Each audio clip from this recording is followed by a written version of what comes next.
جرائم کا خاتمہ چاہیے، زمینوں پر قبضہ ناقابل برداشت، وفاق سے جو بھی چاہیے ملے گا۔ سندھ کے امن کا بیڑا صدر مملکت نے اٹھا لیا، کراچی میں امن کی بحالی اور کچے کے ڈاکوؤں کے پکے بندوبست کے لیے اہم فیصلے۔ اجلاس میں وفاقی وزیر داخلہ، وزیر اعلیٰ سندھ اور وزراء کی شرکت۔ صدر مملکت کا کراچی سیف سٹی منصوبہ جنگی بنیادوں پر مکمل کرنے کا حکم، شہر کے داخلی اور خارجی راستوں کو مؤثر بنانے کے لیے ناردرن بائی پاس پر باڑ لگانے کی ہدایت۔ کہا کراچی میں اسٹریٹ کرائم کا کوئی خاص سبب نہیں، گاڑیاں اور فون چوری ہونے کے بعد کہاں جاتے ہیں، پولیس کو علم ہونا چاہیے۔ کانکوٹ پل کا کام تیزی سے مکمل کیا جائے، وزیر داخلہ کو سندھ حکومت کے ساتھ کوارڈینیشن کی ہدایت۔ ڈرگ مافیا کے خلاف سخت کارروائی کا حکم، کہا ہمیں اپنے بچوں کو منشیات سے بچانا ہے، کسی صورت زمینوں پر قبضے کی اجازت نہیں دوں گا۔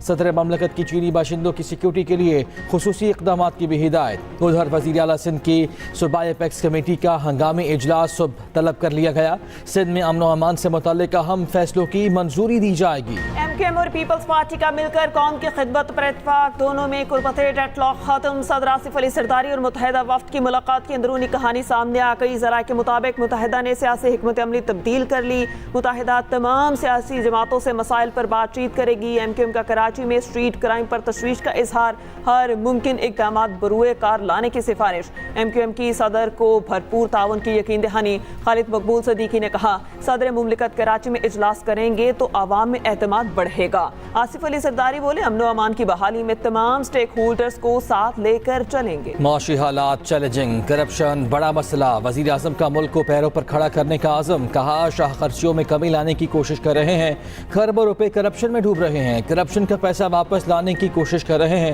سعودی وزراء سے تسلی بخش ملاقاتیں ہوئیں، لیبر ڈے پر اپنی ذاتی رہائش گاہ پر تقریب سے خطاب کرتے ہوئے کہا سرمایہ دار اور محنت کش ایک گاڑی کے پہیے ہیں، تمام کاروباری حضرات کی دولت میں مزدوروں کا بھی حق ہے، یہ ملک امیر کا بھی ہے اور غریب کا بھی، میرے والد بھی ایک مزدور تھے۔ وزیر اعظم شہباز شریف کا آئندہ بجٹ میں مزدوروں کی تنخواہ بڑھانے کا اعلان۔ مولانا فضل الرحمان نے شہباز شریف کو بیچارہ قرار دے دیا، کہا قومی فلسطینی کانفرنس میں بلا وجہ شہباز شریف کی شکایت کی گئی، اس بیچارے کی حکومت ہی کب ہے، بات ان کی جائے جن کی حکومت ہے، اب ان کی بات کرنی پڑے گی۔ کیپٹن صفدر کے خطاب پر تبصرہ کرتے ہوئے سربراہ جے یو آئی بولے پتہ نہیں وہ ہمیں ڈانٹ رہے تھے یا اپنے سسرال والوں کو۔ وزیر اعلیٰ پنجاب مریم نواز کا جلد ہیلتھ کارڈ جاری کرنے کا اعلان، کہا 2018 کے بعد ہیلتھ کارڈ کرپشن کا گڑھ بن گیا تھا، 10 بیڈز کے ہسپتال بنا کر اپنوں کو نوازا جا رہا تھا، کرپشن کی شکایات کے انبار لگ گئے تھے۔ یہ بھی کہا مجھ پر الزام لگتا ہے میں ٹک ٹاک اور